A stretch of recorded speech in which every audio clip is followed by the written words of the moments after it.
नमस्कार, आप देख रहे हैं हिंदी खबर में हूं आपके साथ में शर्मा। समय हो गया है छत्तीसगढ़ की नंबर 1 डिबेट का।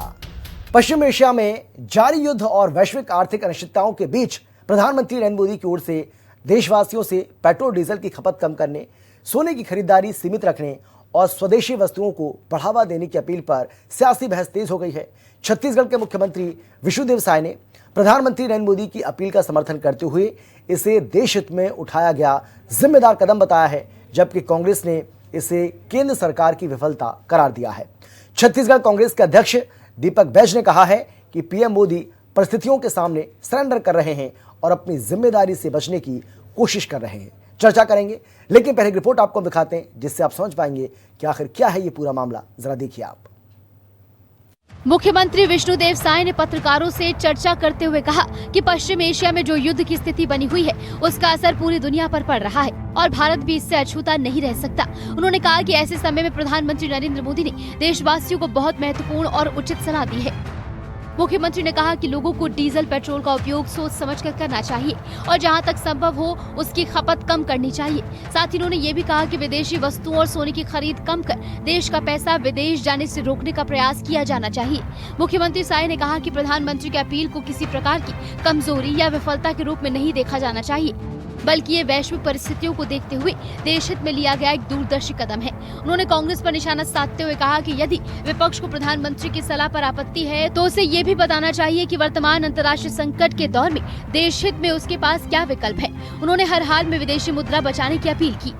देखिए, पश्चिम एशिया में जो वार की स्थिति बनी हुई है इसका असर संपूर्ण विश्व को हो रहा है और उससे हमारा देश भी अछूता नहीं रहेगा। इसलिए माननीय प्रधानमंत्री जी ने बहुत अच्छा सलाह पूरे देशवासियों को दिया है। इससे बुद्धिमानी बचने का वही है कि हम सब लोग विदेश हमारे देश का पैसा कम से कम जाए। इसके लिए एक तो जो डीजल पेट्रोल उसका भी खपत हम लोग सोच समझ कर करें, कम से कम करें। और सोना वगैरह खरीदेंगे तो यहाँ का पैसा विदेश जाएगा, तो हम लोग को सावधानी तो बरतना ही पड़ेगा। इस अपील को सर पूरी कांग्रेस जो कह रही है कि ये मोदी सरकार की नाकामी है। कोई की नाकामी नहीं है। अगर इस तरह का है तो लोग उपाय बताएं कि ऐसे समय में क्या करना चाहिए। छत्तीसगढ़ कांग्रेस अध्यक्ष दीपक बैज ने प्रधानमंत्री के बयान पर तीखी प्रतिक्रिया दी। दीपक बैज ने आरोप लगाया कि प्रधानमंत्री परिस्थितियों के सामने सरेंडर कर रहे हैं और अपनी जिम्मेदारी से बचने की कोशिश कर रहे हैं। उन्होंने कहा कि केंद्र सरकार अपनी विफल नीतियों को देशभक्ति से जोड़कर जनता को गुमराह कर रही है। बैज ने तंज कसते हुए कहा कि यदि पेट्रोल डीजल बचाने की अपील की जा रही है तो सबसे पहले भाजपा के मंत्री, विधायक और पदाधिकारियों को साइकिल चलाकर उदाहरण पेश करना चाहिए। प्रधानमंत्री श्री नरेंद्र मोदी परिस्थितियों से डर कर जनता के सामने अपील कर रहे हैं कि वे सोना न खरीदें, डीजल पेट्रोल की खपत कम करें। अब बेहद दुर्भाग्यजनक है कि प्रधानमंत्री अपनी जिम्मेदारी से भाग रहे हैं और सरेंडर कर रहे हैं। मुख्यमंत्री जी कांग्रेस से अपील कर रहे हैं कि इस परिस्थिति से निपटने के लिए आप सुझाव दें। भाई, आप सत्ता में हैं, आपको समझ नहीं आ रहा है क्या करना है तो आप सत्ता छोड़ दें। कांग्रेस पार्टी यदि सरकार में आएगी निश्चित तौर पर इस प्रकार की परिस्थितियों का सामना करेगी। प्रधानमंत्री अपने दायित्वों का निर्वहन नहीं कर पा रहे हैं और प्रधानमंत्री की अपील के बाद तो सबसे पहले भारतीय जनता पार्टी के जो नेता, पदाधिकारी हैं, मंत्री हैं, विधायक हैं, उन सबको अब साइकिल से चलना चाहिए और डीजल पेट्रोल का बचाव करना चाहिए। मुख्यमंत्री को अपना काफिला छोटा करना चाहिए, एक गाड़ी में खुद चले, एक गाड़ी में उनकी सिक्योरिटी चले। प्रधानमंत्री को अपना काफिला छोटा करना चाहिए। कांग्रेस ने यह भी आरोप लगाया कि देश में पेट्रोलियम उत्पादों की कीमतों और संभावित संकट के लिए केंद्र सरकार की आर्थिक और विदेश नीति जिम्मेदार है। वहीं भाजपा का कहना है कि मौजूदा वैश्विक हालात में ऊर्जा संरक्षण, स्वदेशी और आर्थिक आत्मनिर्भरता की दिशा में जनता की भागीदारी बेहद जरूरी है। निशा द्विवेदी, रायपुर, हिंदी खबर। और चलिए चर्चा करेंगे हमारे साथ फिलहाल शिल्पा देवांगन, जो कि कांग्रेस पार्टी की प्रवक्ता हैं। स्वागत है मैम आपका, क्योंकि अभी आप ही साथ मेरे मैम, तो मैं शुरुआत आप ही से कर रहा हूं। मैं आपसे जानना चाह रहा हूं शिल्पा जी, क्या कांग्रेस पार्टी आपदा में अवसर खोज रही है?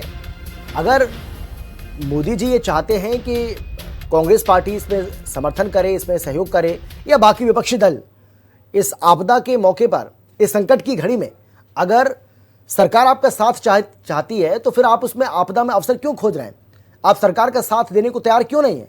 क्या वजह है, क्या दिक्कत है? भाई ऐसा थोड़ी है कि ये परेशानी जो है वो सिर्फ भारत में, ये तो वेस्ट एशिया में जो क्राइसिस है उसकी वजह से पैदा हुआ है ना, जो सब जगह है। आपके सभी दर्शकों को और पैनलिस्ट जो आने वाले हैं उनको नमस्कार करती हूँ। देखिए अमित जी, मुझे याद है और आपको भी याद है कि परिसीमन बिल को पास कराने के लिए एक विशेष सत्र बुलाया गया था ताकि अच्छे से चर्चा हो पाए। तो मुझे इंतजार है कि इस प्रकार के देशव्यापी संकट, महासंकट की परिस्थिति जो आज पैदा हुई है, उसमें चर्चा के लिए विशेष सत्र कब बुलाया जाएगा। चर्चा करिए, लोकसभा में विशेष सत्र बुलाइए। छत्तीसगढ़ में भी परिसीमन के विषय में, बिल के विषय में विशेष सत्र बुलाया गया था। छत्तीसगढ़ के जो विधानसभा है उसमें विशेष सत्र कब बुलाएंगे? नगर पालिकाओं में, नगर पंचायतों में चर्चा करने के लिए सत्र कब बुलाएंगे? मुझे तो इंतजार है। तो ऑथेंटिक बातें करने के लिए भारतीय जनता पार्टी हमेशा पीछे रहती है। मैं ऐसा इसलिए कह रही हूं क्योंकि पूरे देश की जनता को धुकनी और फुकनी में पहुंचाने वाले हैं ये लोग। हमारे नेता राहुल गांधी जी ने मार्च 2026 में ही आगाह कर दिया था कि देश में संकट आने वाला है, खाद्य चीजों में संकट आने वाला है, फर्टिलाइजर का संकट, तेल का संकट, पेट्रोल डीजल का संकट आने वाला है। परंतु उस समय सत्ता में रहने के बावजूद इन्होंने ध्यान नहीं दिया। भारतीय जनता पार्टी सिर्फ अपने बातों में लोगों को उलझाने में लगी रही। मैं पूछना चाहती हूं, यदि उस समय ध्यान दे दिया गया होता, एक रोड मैप, एक प्लानिंग बना ली होती, तो आज ये परिस्थितियां उत्पन्न होती क्या? या उत्पन्न होती तो कम, हम इससे निपटने के लिए एकदम तैयार रहते। आज जो आनंद फानन में इस तरीके की अपील की गई है, हम भी देशभक्त हैं। हमें लेकिन शिल्पा जी ऐसा थोड़ी है कि नहीं शिल्पा जी, अभी भी ऐसी कोई स्थिति थोड़ी है जिससे आपको लग रहा है कि भाई हाथ बिल्कुल, मतलब बात जो है वो हाथ से निकल चुकी है। अभी भी ऐसी परिस्थिति नहीं है ना। अब आप देखिए ना, हमारे जो पड़ोसी जो देश हैं, आप उनको देख लीजिए। आप पाकिस्तान को देखिए, वहां क्या रेट है पेट्रोल डीजल के, तेल के दाम वहां पर क्या है। आप श्रीलंका को देखिए, आप बांग्लादेश को देखिए।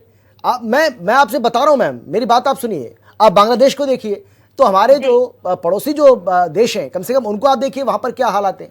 तो ऐसी स्थिति तो भारत में अभी नहीं आई है। अभी पेट्रोल डीजल का 1 रुपये बढ़ा है क्या, आप बताइए भाई। 28 फरवरी से ये लगातार चल रहा है, 28 मार्च से, बल्कि अब तक बताइए 1 रुपये बढ़ा हो पेट्रोल डीजल पर। अमित जी मेरी आवाज आ रही है ना? हाँ बोलिए मैम, बोलिए आप। हाँ देखिए अमित जी, आप कह रहे हैं अभी हमारे देश में ऐसी परिस्थितियां नहीं। एक जीता जाता उदाहरण दे रही हूं। बस्तर के कोंडागांव जिले में कल से और आज सुबह से लोगों में त्राहिमाम और हाहाकार मचा हुआ। आप सोशल मीडिया के पोस्ट चेक कर सकते हैं। मैं जो बोल रही हूँ, जिस बात का उदाहरण दे रही हूँ, पूरे प्रदेश में वो स्थिति है। पेट्रोल और डीजल मिल नहीं रहे, लोगों का क्या है। यदि किसी को मेडिकल इमरजेंसी है तो वो कैसे करेगा? यदि किसी का डेट, एग्जाम का डेट है, किसी की कोर्ट में पेशी है, किसी को विशेष समस्या के लिए इधर उधर जाना है, वो कैसे करेगा? आज कोंडागांव जैसे शहर में, जिले में हाहाकार मच गया है। आप तमाम पोस्ट देख लीजिए। तो आप बोल रहे हैं ऐसी परिस्थितियां हमारे देश में, हमारे प्रदेश में नहीं है। पूरे प्रदेश में और दूसरे राज्यों में भी ये परिस्थितियां हैं। और दूसरा एक पहलू और मैं जोड़ रही हूँ आपकी जानकारी के लिए कि कालाबाजारी शुरू हो गई है। तेल की कालाबाजारी, मुनाफाखोरों को एक मौका मिल गया है। इसकी प्लानिंग, इसकी सोच, ये सारी चीजें प्लानिंग करना किसकी जिम्मेदारी थी? सरकार की थी। सरकार केवल अपनी वैल्यू में पेट्रोल डीजल फूक। लेकिन शिल्पा जी, जैसा कि मैंने कहा कि भाई 28 फरवरी को ये युद्ध शुरू हुआ था अमेरिका, इजराइल और ईरान के बीच में, और तब से लेकर के अब तक मतलब तकरीबन 2.5 महीने होने जा रहा है, लेकिन 1 रुपये नहीं बढ़ा है पेट्रोल डीजल के ऊपर। ये बात तो सच है। और तेल की कीमतों में बढ़ोतरी की बात की गई थी। आपने देखा होगा कि ये कहा गया कि भाई सिलेंडर के जो दाम है वो बढ़ने वाले हैं, सिलेंडर की किल्लत हो रही है। वो 2-3 दिन लाइन दिखाई दी, उसके बाद अभी देख रहे हैं अब हालात सामान्य पूरी तरीके से। तो मेरा कहने का मतलब ये, मैं ये नहीं कह रहा कि भाई कांग्रेस पार्टी का फर्ज बनता है, अगर आप इस मुद्दे को उठा रहे हैं तो अच्छी बात है, आप उठाइए, लेकिन एक जिम्मेदार विपक्ष की भूमिका जरूर संकट के समय दिखाई जानी चाहिए। मैं बस ये कहना चाह रहा हूं। मैं लौटूंगा आपके पास। राहुल गांधी जी ने तो मार्च में वार्निंग और आगाह कर दिया था ना, निवेदन किया था, बातें बताई थी कि संकट आने वाला है, उसी समय स्टेप क्यों नहीं लिया गया, बात ये है। और भी दीजिए, पेट्रोल डीजल मिल ही नहीं रहा है, ठीक है, जीरो चलिए मैं आता हूं, मिल रहा है, मेरे पास तो दो मेहमान और हैं मैम, मैं आपके पास लौट रहा हूं, मैं आपके पास आता हूं। बीजेपी के प्रवक्ता पीयूष पुरंदर मिश्रा जी हमें ज्वाइन कर चुके हैं, स्वागत है सर आपका, और इसके साथ ही के शर्मा जो कि वरिष्ठ पत्रकार है, सर आपका भी स्वागत है। पीयूष जी, मैं आपसे जानना चाह रहा हूं क्योंकि शिल्पा जी ने एक अहम सवाल खड़ा किया, वो ये कह रही है कि भाई आप ये बताइए, महिला आरक्षण संशोधन बिल को लेकर आप विशेष सत्र बुलाते हैं, पूरा हंगामा खड़ा करते हैं, और जब वहां वो बिल पास नहीं होता है, वहां से गिर जाता है, तो उसके बाद तमाम जो राज्य सरकारें आपकी वो विधानसभा में विशेष सत्र बुलाते हैं। तो अब इतना बड़ा संकट देश के ऊपर आन पड़ा है, अब आप सत्र क्यों नहीं बुला रहे हैं? क्यों आप विपक्ष को भरोसे में नहीं ले रहे हैं? और रैली के जरिए या किसी रैली के मंच से इस बात का ऐलान किया जा रहा है या लोगों को सचेत किया जा रहा है, भाई आप बुलाइए ना, ऑल पार्टी मीटिंग बुलाइए, संसद का विशेष सत्र बुलाइए, वहां आप विपक्ष को भरोसे में लीजिए, वहां बताइए कि स्थिति क्या है क्या नहीं है, सरकार इससे पीछे क्यों हट रही है? जी, हिंदी खबर के सभी दर्शकों को मेरा नमस्कार, छत्तीसगढ़ प्रदेश की जनता को जय जोहार, मेरे साथी पैनलिस्ट को भी बहुत बहुत नमस्कार। भारतीय जनता पार्टी की सरकार ने, आदरणीय नरेंद्र मोदी जी की सरकार ने समय रहते ही इस विषय पे संज्ञान लेते हुए बहुत सारे उल्लेखनीय काम किए हैं। ये जो आज वैश्विक संकट आया है वो भारत के कारण नहीं आया है, ना उसमें मोदी जी का कोई इन्वॉल्वमेंट है। ये ईरान और यूएस का वॉर आया है और इसको आज लगभग 3 महीने बीत चुके हैं। आदरणीय देश के यशस्वी प्रधानमंत्री जी ने देश की जनता से अपील किया है। उस अपील में उन्होंने क्या कहा है? उस अपील में उन्होंने कहा है कि पेट्रोल डीजल को आप लोग कम यूज करिए, कारपूल के माध्यम से अगर आप 4-5 लोग एक ही जगह जा रहे हैं तो 4 गाड़ी लेने के बजाय 1 गाड़ी में जाइए, सोना कम खरीदिए 1 साल तक, तेल के खाने के तेल का उपयोग को कम करिए, ऑर्गेनिक फार्मिंग की तरफ आप आगे बढ़िए। इस प्रकार की अपील करके एक जनमानस को देशभक्ति के भाव से जोड़ने का प्रयास हमारे देश के यशस्वी प्रधानमंत्री जी आदरणीय नरेंद्र मोदी जी ने किया है।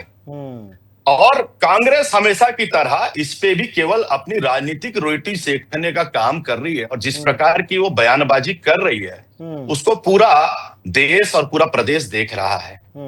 आप लोग भारतीय जनता पार्टी से लड़िए, आप लोग नरेंद्र मोदी जी से लड़िए, लेकिन आप लोग देश के खिलाफ मत खड़े हो जाइए। आज जो वैश्विक संकट इस देश पे मंडरा रहा है, अगर वो ये कह रहे हैं, नहीं, अगर वो ये मांग कर रहे हैं कि भाई ऑल पार्टी मीटिंग बुलाइए, अगर वो कह रहे हैं कि संसद का विशेष सत्र आप बुलाइए, अगर वो कह रहे हैं कि विधानसभा का विशेष सत्र आप बुलाइए, तो भाई इसमें मतलब इसमें देशद्रोह या फिर देशद्रोही या फिर देश के खिलाफ वाली बात कौन सी होगी भाई? ये तो अच्छी बात है, अगर वो मांग कर रहे हैं तो सरकार इस पर विचार करे। भाई अगर विपक्ष का साथ आपको चाहिए तो भरोसे में लीजिए ना, आप विपक्ष को आप भरोसे में लेंगे तभी तो साथ मिलेगा आपको। उसी बात पे ही आ रहा हूं, उसी को ही बता रहा हूं आपको। आपने तारीख उल्लेखित किया 28 फरवरी से लगभग ये युद्ध छिड़ा हुआ है, स्ट्रेट ऑफ हॉर्मुज़, जिससे बहुत बड़ी संख्या में देश के अंदर पेट्रोल, डीजल, नेचुरल गैस, उर्वरक ये सब आती है, उस पे बाधित हुआ है, जिसके कारण एक वैश्विक संकट पूरे विश्व में छाया हुआ है। 28 फरवरी का डेट है अमित जी। उस समय लोकसभा का सत्र भी चल रहा था, बजट सत्र चल रहा था और लंबा एक सत्र भी चला है। मैंने जैसे कि कहा, कांग्रेस केवल और केवल अपनी राजनीतिक रोटी सेकने का काम कर रही है, जिसको पूरी देश की जनता देख रही है। सकारात्मक विपक्ष की भूमिका में कांग्रेस पार्टी को आना चाहिए और देश हित में सरकार के साथ, देश के प्रधानमंत्री के साथ खड़े रह के अच्छा मिसाल पेश करना चाहिए, लेकिन ये कांग्रेस के विचार में नहीं है। वो केवल अपनी राजनीति करना चाहती है और मुद्दों से हट के बेबुनियाद आरोप लगाना केवल कांग्रेस की मानसिकता है। शिल्पा जी मेरे बीच में मत कहिएगा, देखिए डिबेट ऐसा नहीं होगा। आप अपने समय पे बोले, आपको जो अच्छा लगा आपने बोला, मेरे बीच में आप मत बोलिए। पहले हमारा जो चल रहा है उसको अच्छे से डिबेट को चलने दीजिए। बीच में अगर आप बोलेंगे तो मजा नहीं आएगा, डिबेट अच्छे से नहीं हो पाएगा। तो देश में आज जो संकट आया है, जिस चीज को लेके आज कांग्रेस इतना हाई, अमित जी ऐसे कैसे डिबेट होगा बताइए? नहीं शिल्पा जी, आपकी आवाज नहीं, आपकी आवाज ब्रेक हो रही है शिल्पा जी। मैं आपके पास आऊंगा, अगर आपको कुछ कहना है, काउंटर आपको करना है तो करिए, मैं आपको पूरा मौका दूंगा, उनकी बात पूरी हो जाए उसके बाद मैं आपके पास आ रहा हूँ।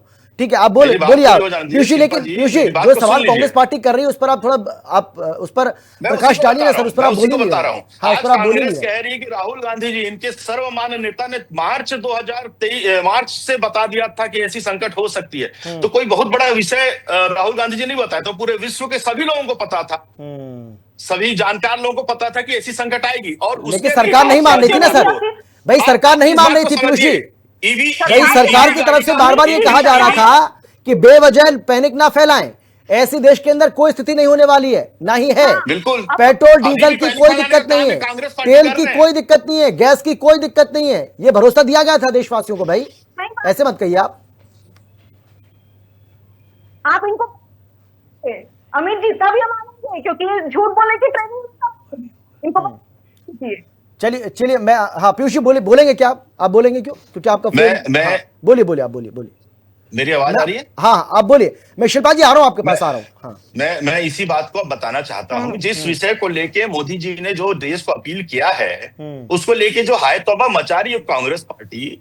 मोदी जी ने इस संकट के बारे में जानते हुए आज नहीं 2019 से फिट इंडिया मूवमेंट चालू किया था, जिसमें उन्होंने देश को अपील किया था, देश की जनता को अपील किया था कि आप लोग सब फिट होइए। और आज तेल कम करने की बात आ रही है। आज भी हम किसी डॉक्टर के पास जाएंगे, पेशे से खुद डॉक्टर है शिल्पा जी, उन्होंने सबसे पहले जो हमको सलाह दिया जाता है कि तेल का उपयोग कम करिए आपने खान पान में, ये बताया जाता है। तो तेल के लिए फिट इंडिया मूवमेंट उन्होंने 2019 से चालू किया था। पेट्रोल डीजल की कम खपत हो, इसके लिए देश के यशस्वी प्रधानमंत्री जी ने ईवी गाड़ी को प्रोत्साहन दिया था। ईवी गाड़ी में सब्सिडी देने का काम काफी पहले से चालू कर दिया गया था। इस प्रकार की संकट से तो निपटने के लिए ही इथेनॉल ब्लेंडिंग का हमारा देश में चालू हुआ था। लेकिन पीयूष जी, भाई आप अपनी बात को साबित करने के लिए आप कुछ भी कह सकते हैं, लेकिन विदेश यात्रा पर ना जाएं अभी 1 साल के लिए, 1 साल के सोना ना खरीदें, ये अपील तो पहले नहीं की थी ना? मैं वही जी, हमारा जो देश में जो स्थिति है, हम पेट्रोलियम पदार्थों को, सोना को, उर्वरक को, फर्टिलाइजर्स को सब इंपोर्ट करते हैं। आज जो हमारा इंपोर्ट है वो ज्यादा है एक्सपोर्ट के वनिस्पत। अगर हम 2025 और 26 के डेटा को देखेंगे तो 800 बिलियन यूएस डॉलर्स का हमने इंपोर्ट किया था और 700 बिलियन यूएस डॉलर्स का लगभग हमने एक्सपोर्ट किया था। ये जो 110 बिलियन यूएस डॉलर्स का जो डिफरेंस है, इसी कारण से ही देश की जो आर्थिक स्थिति है उस पर चोट पड़ता है।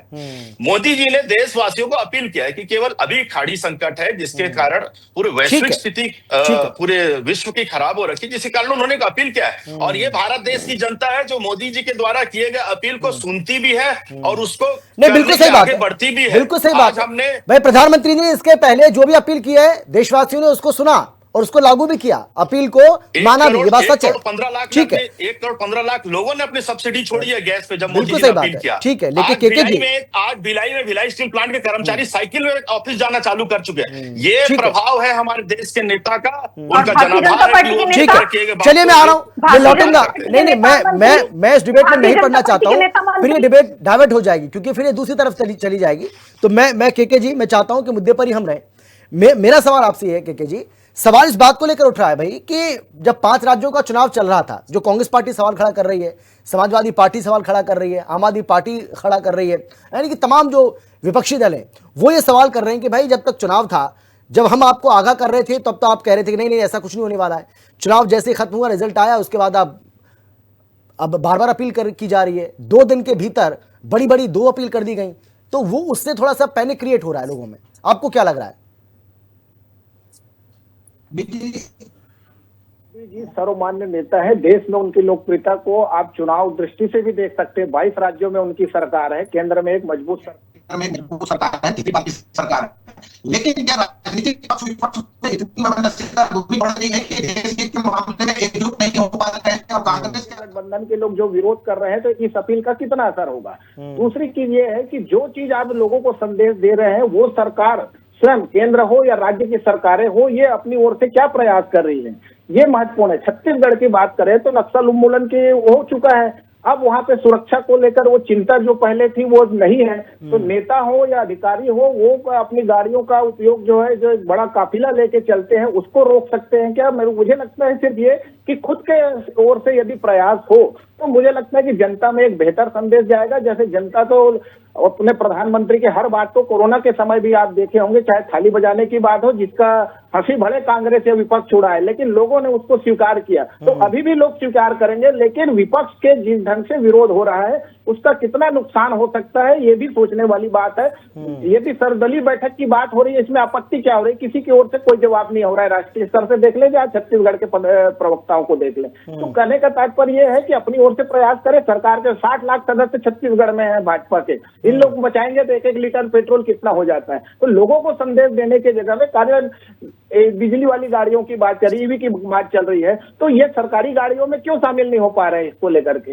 रमन सिंह के समय ऐसी जेट्रोफा को लेकर बात आई थी कि रमन सिंह जेट्रोफा वाले गाड़ी से चल रहे हैं, उसका उपयोग कर रहे हैं पेट्रोल कम। ये छत्तीसगढ़ में शुरू से ही बात चल रही इसको, लेकिन इसके क्रियान्वयन को आगे क्यों नहीं बढ़ पाता है? मुझे लगता है कि भाजपा के कार्यकर्ता ये सब जनता के बीच जाए और खुद भी ऐसा मैसेज दे, चाहे नगर पालिका हो, पंचायत से लेकर हर स्तर पर यदि जाएगा तो जनता जो है, जनता छत्तीसगढ़ में तो कहे नेता को हीरो मानते हैं आज के समय में, यहाँ कोई धीमी दुनिया उतना नहीं है। तो ऐसी स्थिति में जनता में बेहतर संदेश देने के लिए खुद की ओर से, चाहे भाजपा के कार्यकर्ता हो या केंद्रीय मंत्री हो, हर स्तर पे इसको प्रयास करने की आवश्यकता है। मुझे लगता है कि देश किस स्थिति में गुजर रहा है ये सभी को ऐसी आज के समय में मालूम है।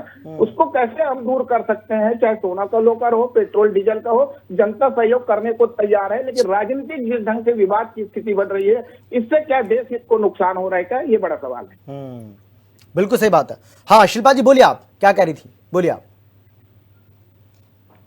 मैं ये कह रही थी कि एक समय था जब लाल बहादुर शास्त्री जी ने अपील की थी, जब उन्होंने खुद अपने परिवार के साथ व्रत रखा था, उपवास रखा था, उसके बाद देश की जनता से अपील की थी कि ऐसी ऐसी बात है, संकट है, तो उपवास की अपील की थी।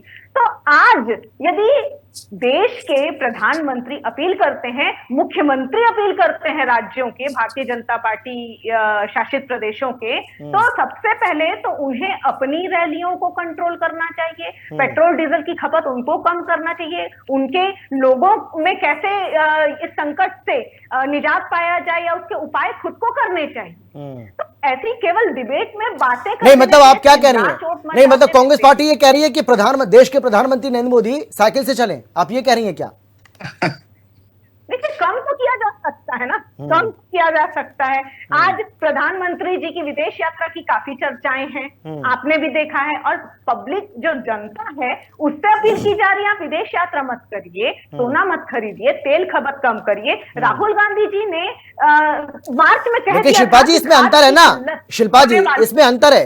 अगर मैं और आप एक साल के लिए, शिल्पा जी एक मिनट, अगर मैं और आप एक साल के लिए विदेश नहीं जाएंगे तो कोई दिक्कत नहीं होगी, उससे कुछ भी नहीं बिगड़ने वाला।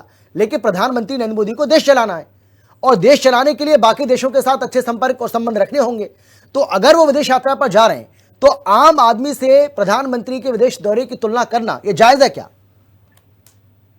चलिए, मैं ये भी मान लेती हूँ, परंतु इनके नेता, इनके विभिन्न राज्यों में मंत्री, मुख्यमंत्री, इनके मानसिक ये तो अपनी चीजें कंट्रोल कर सकते हैं। यदि कंट्रोल करना चाहिए, इनकी नीति और नीयत यदि कांग्रेस ऐसी पार्टी है, के मानसिक दिवालियापन को दर्शाता है ये। मोदी जी देश हित में और देश को मजबूत बनाने के लिए, विदेशों के साथ संबंध सुधारने के लिए जाते हैं। राहुल गांधी जी के मस्कट और बैंकॉक दौरे पे थोड़ा सा रोशनी डालने की कृपा करेंगे प्रवक्ता महोदय, कांग्रेस के प्रवक्ता महोदय से मैं राहुल गांधी जी के मस्कट और बैंकॉक के दौरे के बारे में जानकारी चाहूंगा। नहीं, राहुल गांधी भी अगर पीयूष जी कहीं का दौरा कर रहे हैं तो भाई नेता विपक्ष हैं, वो उनके पास भी बड़ा पद है, क्या बात कर रहे हैं भाई? नहीं, प्रधानमंत्री के बाद नहीं, प्रधानमंत्री के बाद अगर किसी को नहीं भाई, प्रधानमंत्री के बाद अगर किसी को बड़ा पद माना जाता है तो नेता विपक्ष होता है, मेरे हिसाब से तो मुझे ऐसा लगता है। ठीक है जी, गलत बोल रहा हूं क्या मैं? कहना भी है अमित जी, मेरा यही कहना है, आप नेता विपक्ष हैं, इस देश की जनता ने आपको विपक्ष में रहते हुए देश को मजबूत करने का जिम्मेदारी दिया है। आप मजबूती के साथ देश हित में बात करिए, ये बेबुनियाद और मुद्दा विहीन करके आप एक गलत मिसाल पेश कर रहे हैं। ये हमारे विपक्ष के नेता को और विपक्षी पार्टी के सभी नेताओं को समझने की आवश्यकता है। शिल्पा जी आपकी आवाज बहुत ज्यादा ब्रेक हो रही है, बहुत ज्यादा ब्रेक हो रही है। चलिए ठीक है, समय बचा नहीं मेरे पास। परिस्थिति से राहुल गांधी जी ने अवगत करा दिया था पहले कि संकट आने वाला है, परंतु ये मानने को तैयार नहीं। ये अपने भाषणों में पैनिक क्रिएट न किया जाए इस पर जोर दे रहे थे। किसी भी प्रकार का कोई संकट नहीं आ रहा, चुनाव खत्म होते ही 2 दिन से संकट है। ठीक है, जल्दी से। हाँ पीयूष जी बोलिए, जल्दी से बोलिए, जल्दी। एक विपक्ष के नेता होने के नाते देश में पैनिक ना क्रिएट हो, उसकी चिंता राहुल गांधी जी को सर्वप्रथम करनी चाहिए। आज भी राजनाथ सिंह जी का, हमारे देश के रक्षा मंत्री जी का बयान है, देश में कोई ऐसी आपदा की स्थिति अभी भी नहीं है। उन्होंने एक आह्वान किया है ताकि ऐसे किसी संकट का सामना देश को ना करना पड़े। ठीक है केके जी, आप बोलिए। केके जी आखिरी कमेंट आपका जल्दी से। हमारे पास है। ठीक है सर, ठीक है केके जी। निश्चित रूप से जनता को सहयोग करना चाहिए और राजनीतिक दलों को भी एकजुटता के साथ देश हित में कदम से कदम ताल मिला करके आगे बढ़ने की आवश्यकता है। लेकिन सरकारी खर्च में जो वाहनों में पेट्रोल डीजल का है उसको भी कमी करने के लिए अधिकारियों और नेताओं को कदम उठाने की आवश्यकता है। बिल्कुल सही कहा आपने। बहुत धन्यवाद आप सभी का मेरे साथ जुड़ने के लिए, चर्चा में शामिल होने के लिए। लेकिन बड़ा सवाल यह है कि इतने गंभीर मुद्दे को लेकर भी देश के अंदर राजनीति हो रही है, जबकि होना तो ये चाहिए कि चाहे वो सत्ता पक्ष हो या फिर विपक्ष, दोनों को साथ मिलकर संकट की इस घड़ी में इससे पार पाना चाहिए, यानी कि इससे बाहर आने की कोशिश करनी चाहिए। लेकिन हो क्या रहा है ये पूरे देश की जनता देख रही है और छत्तीसगढ़ की जनता भी इससे अछूती नहीं है, वो भी देख रही है। फिलहाल इतना ही, आप देखते रहिए हिंदी खबर, क्योंकि हिंदी खबर पर खबरों का सिलसिला लगातार जारी है। जल्द लौट रहा है।